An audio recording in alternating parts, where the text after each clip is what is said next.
très heureuse d'accueillir deux viticulteurs ainsi que trois grands écrivains en ce jour de dimanche. Donc on va assister un peu, je vous invite à assister à une messe païenne, pourrait-on dire. Donc pendant que je vais demander à nos auteurs de se présenter un petit peu, ça va être une discussion partagée. Aurélien nous a versé, je vois, dans nos verres, son premier vin qu'il propose en dégustation. Donc je vais déjà lui laisser la parole pour qu'il nous présente son domaine. Et puis je vous rappelle aussi que le thème d'aujourd'hui, c'est épicurisme et santé. Donc la question que je vais déjà lancer à mes 5 invités, c'est est-ce que pour vous, épicurisme et santé sont deux termes antinomiques ou est-ce que ça coule de source, si on peut dire comme ça, d'associer l'épicurisme à la santé? On en reparlera. Donc ça c'est Saint-Joseph-Blanc, c'est un assemblage de Roussanne et de Marsanne. Il y a 60% de Marsanne et 40% de Roussanne. Donc c'est vinifié et élevé en barrique. Pendant que les auteurs vont commencer la dégustation, les viticulteurs également, je vais présenter Monsieur Roland Ours. Donc je vous ai montré son livre, Roland Ours, bonjour, qui est écrivain, compositeur, illustrateur, qui a travaillé pour de nombreux journaux, Le Point, Marianne, enfin la liste est très très longue, et qui a cette faculté, vous allez le voir tout de suite, très très intéressante de lier le texte aux illustrations, à l'image. Et c'est vraiment un recueil de nouvelles, il y en a à peu près une vingtaine, qui est chargé d'humanité. L'épicurisme, on le retrouve vraiment dans ce livre-là. Et j'aimerais d'abord lui poser une première question concernant le titre.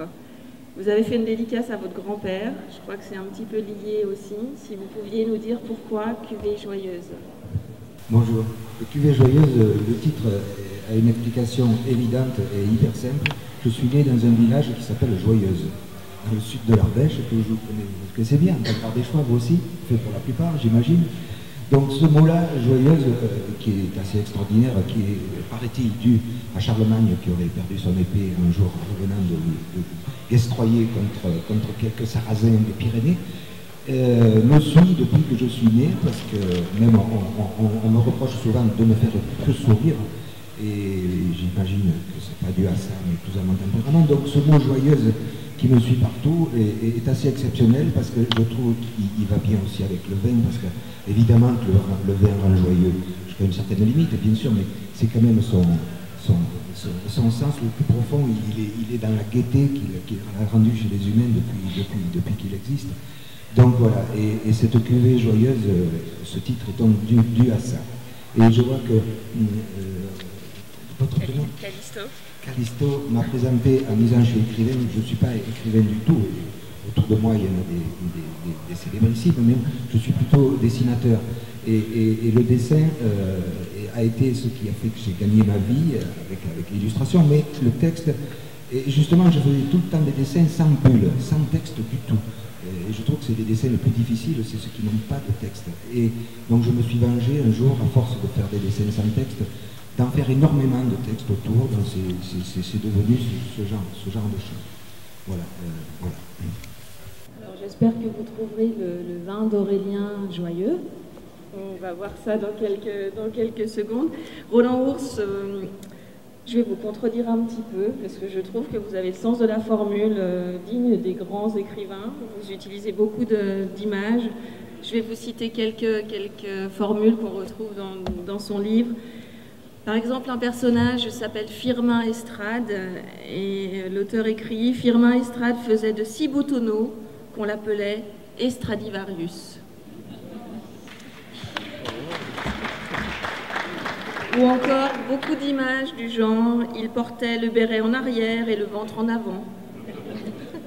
Ou « La naissance de Vénus se transforme en naissance de Vinas ». Et puis une belle morale, enfin une belle morale, non, une morale. On peut être malheureux au jeu et malheureux en amour aussi. En tout cas, merci pour lui. Alors je vais vous lire en guise d'introduction au livre du docteur Marc Lagrange, chirurgien proctologue au CHU de Nevers, grand amateur de vin, de littérature. Vous faites partie de plusieurs groupes aussi, œnologues, œnophiles.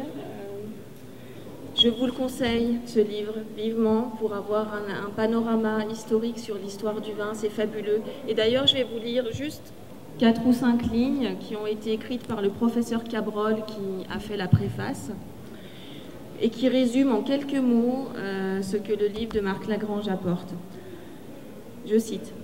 « En ces jours où l'on s'interroge sur les effets du vin sur la santé, où se disputent à ce sujet les plus brillants spécialistes, médecins ou non, le livre de Marc Lagrange, œnophile averti, vient à son heure pour nous apporter sur cette boisson incomparable et si particulière le témoignage de l'histoire, le verdict du temps et de la recherche médicale. » Alors je vais pas poursuivre, mais on va avoir l'occasion d'en parler. La première question serait comment vous est venue l'idée de ce livre? Parce que c'est un travail de recherche phénoménal, soit au niveau du contenu, des textes, des références médicales, qu'au niveau aussi de l'iconographie. Je vais vous le montrer. C'est un travail titanesque. C'est pas énorme, c'est un beau livre. Vous montrer qu'à travers les époques, il y a différents usages du vin. Est-ce que vous pourriez nous en dire un peu plus?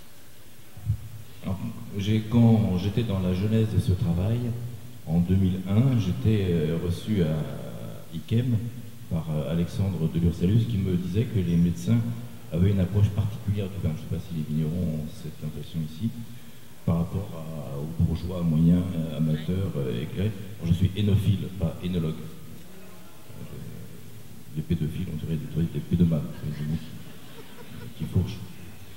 Et donc j'avais fait déjà 3 livres sur le vin et la collusion de la littérature, du vin et de la médecine m'a immanquablement a conduit à ce livre.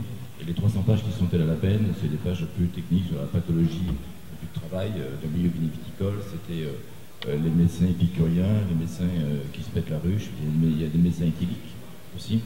Et donc là, ce livre en 2 mots, c'est comment le vin a eu un statut de médicament, vecteur ou en valeur absolue, par analogie, le vin rouge pour les troubles gynécologiques, le vin blanc pour les troubles urologiques, depuis les pharaons jusqu'à pas Callisto, mais au moins la fin du 19e siècle, où le vin perd ce statut de médicament à cause de l'industrie pharmaceutique qui, elle, synthétise les produits actifs, la quinine, l'aspirine, la digitaline après, et ensuite tout ce qu'on le connaît. Avec le XXe siècle, qui est un siècle un peu plus compliqué et tourmenté avec la fameuse loi scélérate qui est la loi Evin, et puis les bienfaits du vin qui ont été montrés par le professeur Renaud et le French Paradox depuis la fameuse émission de CBS du 21 novembre 1991. Avant de passer à la question suivante, je vous propose d'ouvrir, enfin elle est déjà ouverte, mais de passer à la seconde bouteille de Christelle Béton.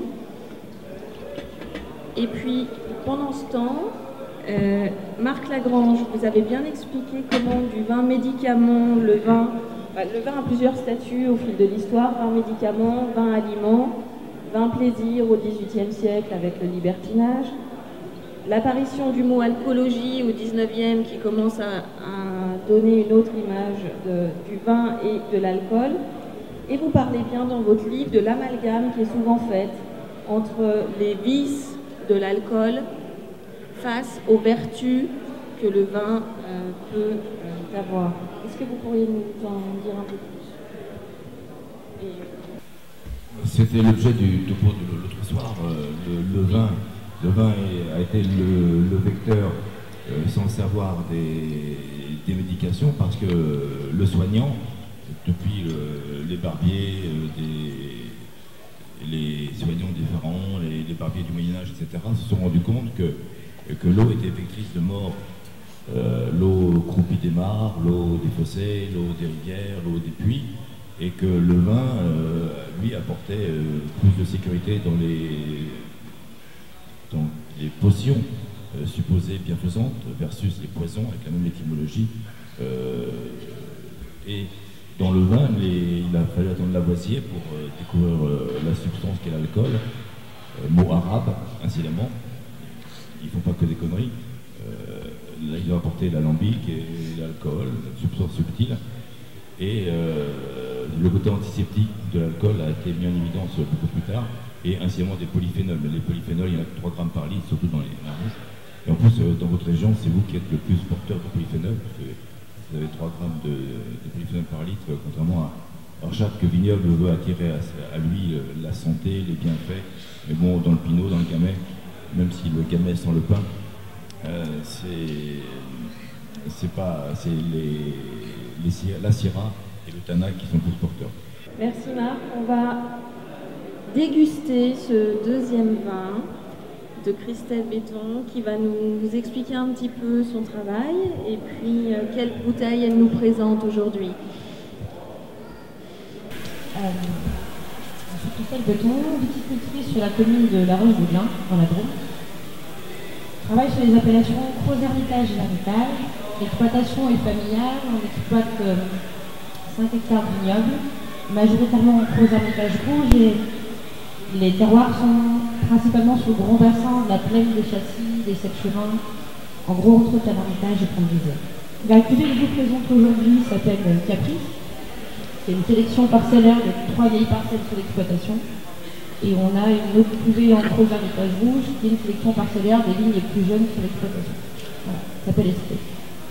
Il paraît que vous accordez beaucoup d'attention, et ça se voit sur les étiquettes d'ailleurs, aux noms que vous donnez, et puis aux ambiances aussi quand vous allez accueillir des gens chez vous. Bravo en tout cas pour votre travail. Et ce vin, alors je ne savais, bon, je ne sais pas si vous étiez au courant, en tout cas moi je l'ai appris petit à petit avec votre livre, Monsieur Lagrange, que donc le vin rouge dans l'histoire était associé aux problèmes gynécologiques et le vin blanc plutôt aux problèmes urologiques. Et dans le livre de Marc Lagrange, on découvre aussi ce qu'est le French Paradox. Alors vous en avez sûrement entendu parler déjà, ça s'est développé énormément ces dernières années, enfin en tout cas au niveau de cette formule. Qu'est-ce qu'on met derrière cette formule de French Paradox ?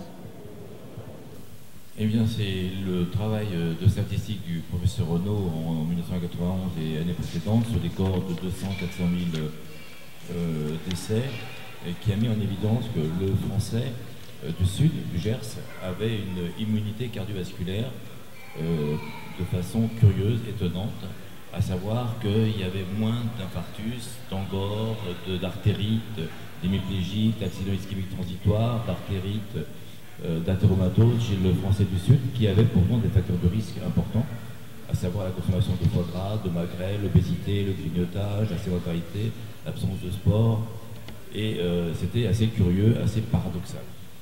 Et c'était une chose de le constater, et le constat c'était que pourquoi tout ça, et l'analyse, consommation modérée de vin, et donc dans tout le livre on a retenu pour arriver au French Paradox, les mêmes quantités qui ont toujours été préconisées par les institutions médicales, philosophiques ou religieuses, à savoir chez Hippocrate, une cotine de vin par jour, 0,25, Saint Benoît de Nursie, qui a incidemment fait la règle des moines, les cénobites tranquilles, contrairement aux anachorètes qui étaient un peu plus torrides. Une émine 0,27, les hôpitaux médiévaux un demi-sétier 0,23, et curieusement le professeur Renaud a constaté que la consommation modérée de vin 0,25 par jour protégeait l'individu de ses pathologies cardiovasculaires. Bon, après un tel discours, je crois qu'on va être obligé de boire davantage. En tout cas, épicurisme et santé prend tout son sens en ce moment même.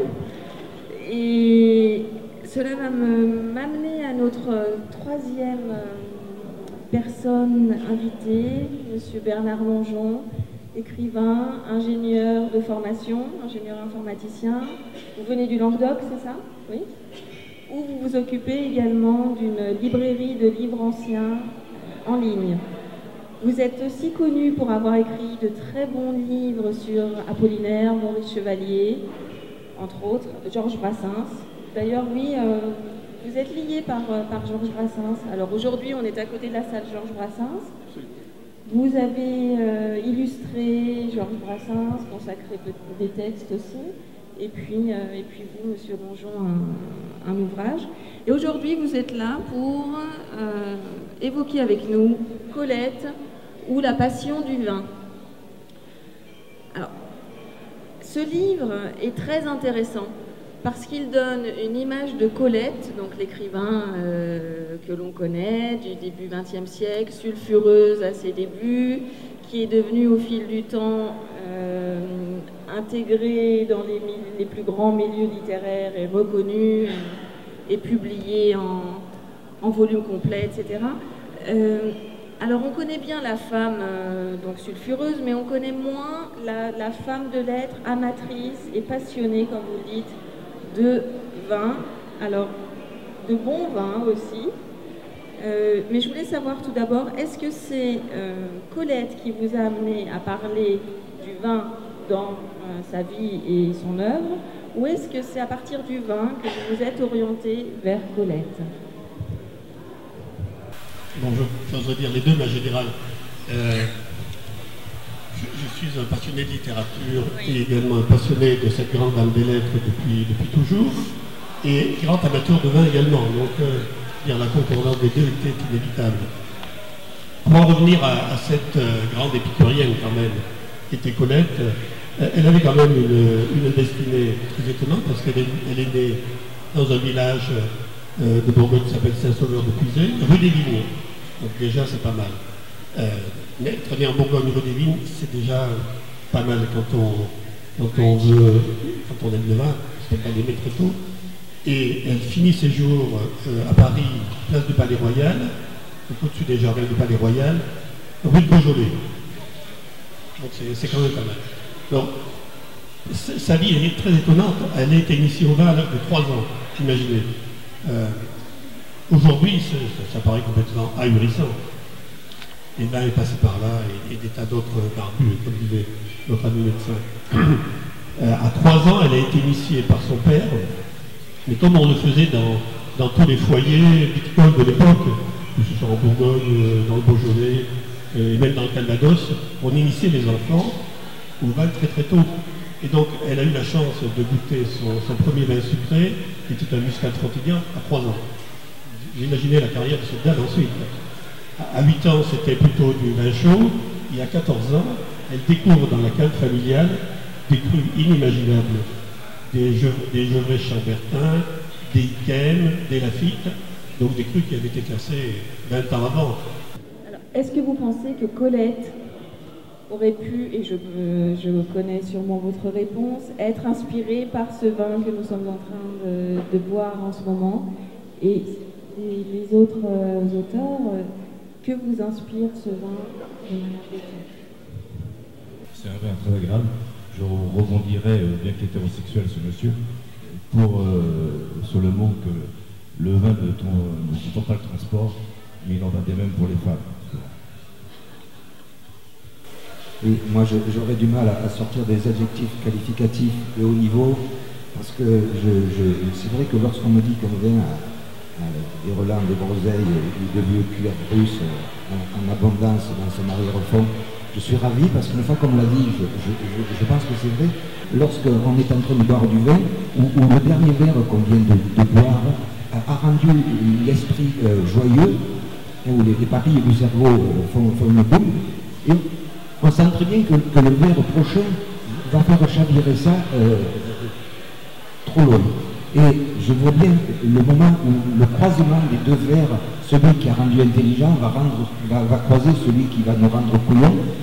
C'est à ce moment-là que l'équilibre est à trouver, donc il faut rester longtemps dans cet état d'euphorie sans tomber dans l'excès. Voilà. Donc je voulais rebondir sur ces deux verres qui se croisent et dont un devrait dire à l'autre « pas encore, pas encore, pas encore ».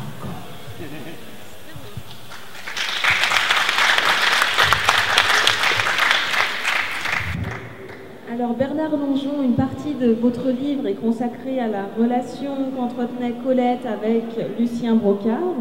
est-ce que vous pourriez nous dire qui était Lucien Brocard et comment s'est développée toute cette correspondance et aussi comment vous avez pu avoir accès aux archives. D'ailleurs, on trouve quelques reproductions de lettres à l'intérieur du livre avec Lucien Brocard. Alors, en fait, c'est une double correspondance. Il y a d'une part la correspondance à Lucien Brocard, qui était un négociant important à Bercy. Bercy qui était quand même à cette époque-là, première moitié du XXe siècle, la capitale du vin. Et donc, qui n'a rien à voir avec le monsieur Brocard de Chablis, mais c'était quand même un bourguignon d'origine. Cette correspondance, en fait, est née en 1940. Colette était une dame qui avait peur de manquer, toujours.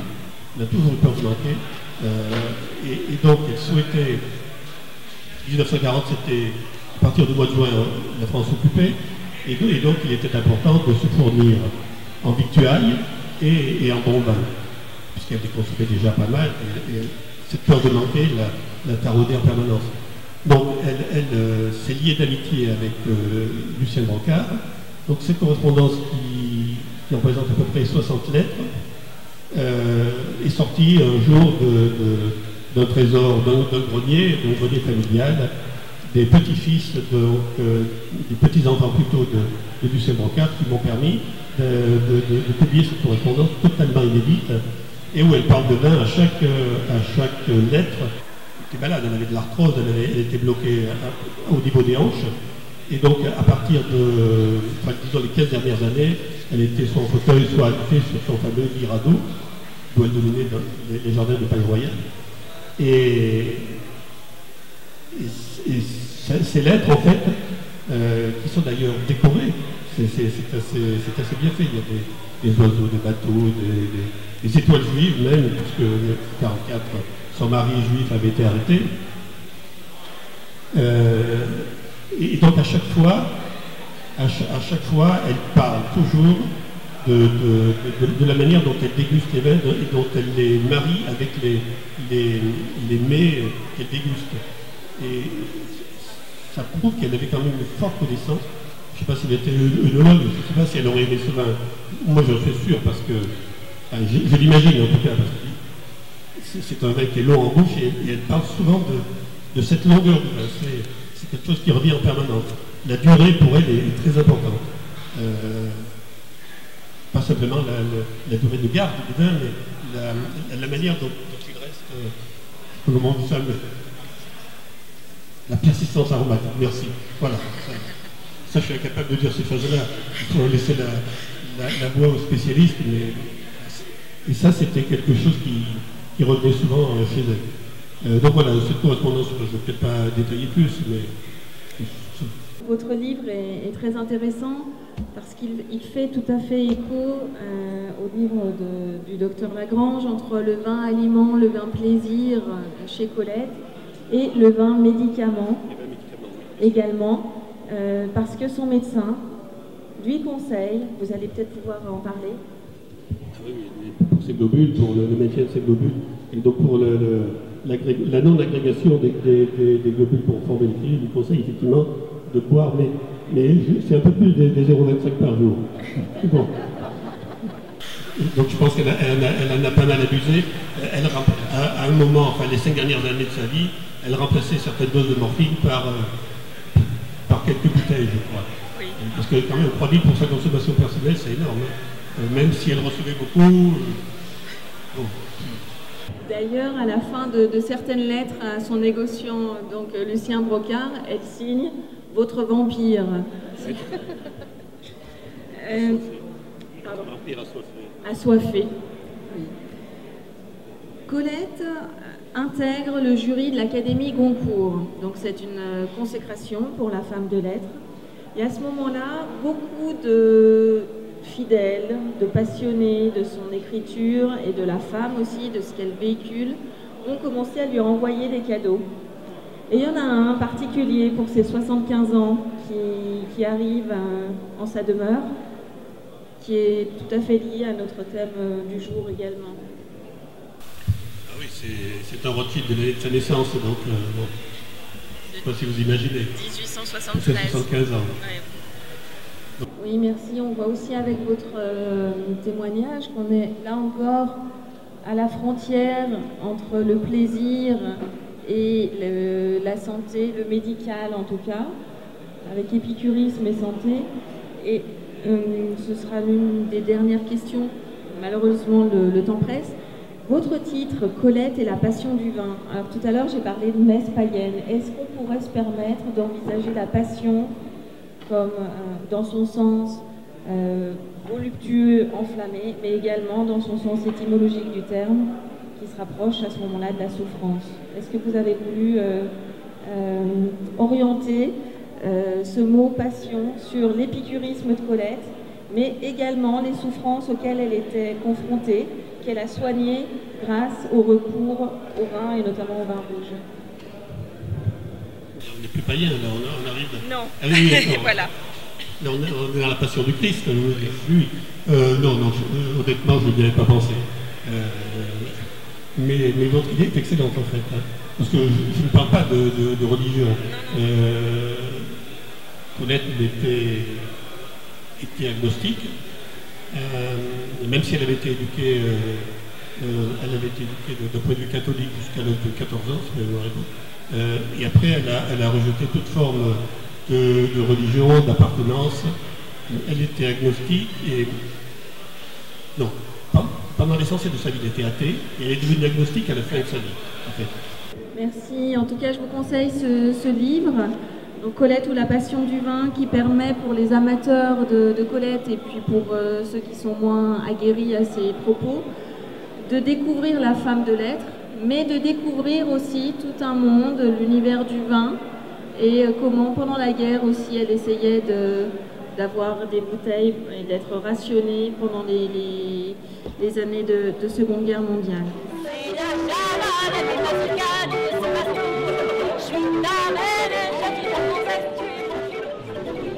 Vous préférez un chèque? Moi je pensais il y a quelques jours, parce qu'on est bien sûr. Tout blanc et argent. Ben voilà, moi je proposais une... Si, comparer le châtaignier et... Il y en a qui reviennent. Ça m'intéresse que je suis professeur d'anglais. Très équilibré, pas du tout lourd, une belle acidité. C'est un très beau millésime encore. C'est du Viognier?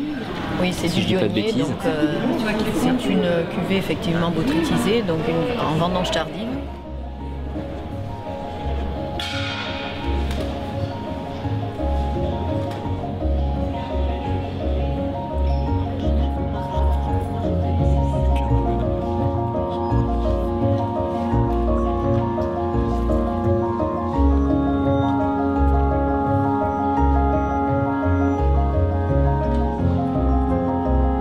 Je l'ai découvert aujourd'hui quand elle a pris la parole et quand j'ai lu le fascicule justement sur le salon du livre et du vin. Et je trouvais que son parcours était assez atypique, donc c'est pour ça que je m'intéresse à ses ouvrages. Et puis discuter un petit peu comment elle est passée, oui, de ses études justement à la sexologie.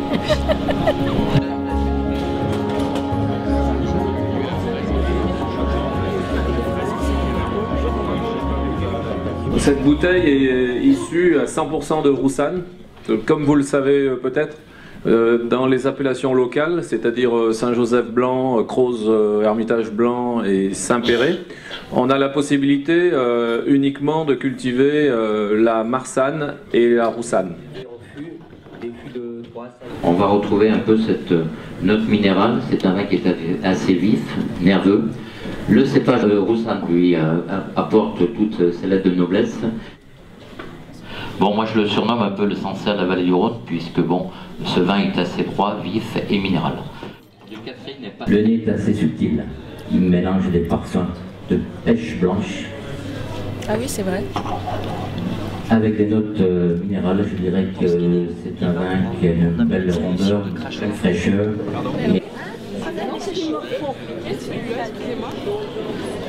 Si j'ai pas 1 kilo de chocolat Valrhona dans ma cave, je ne vendangerai jamais. Je commence pas une vinification sans 1 kilo de chocolat.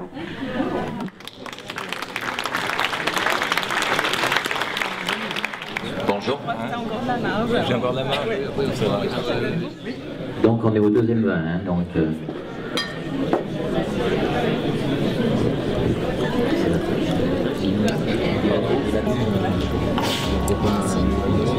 On dirait presque une robe foncée. Assez fin, élégant. Une persévérance aromatique notoire. La cuisine, ne pas oublier la cuisine. Anne, notre responsable logistique cuisine. Madame Claude, elle est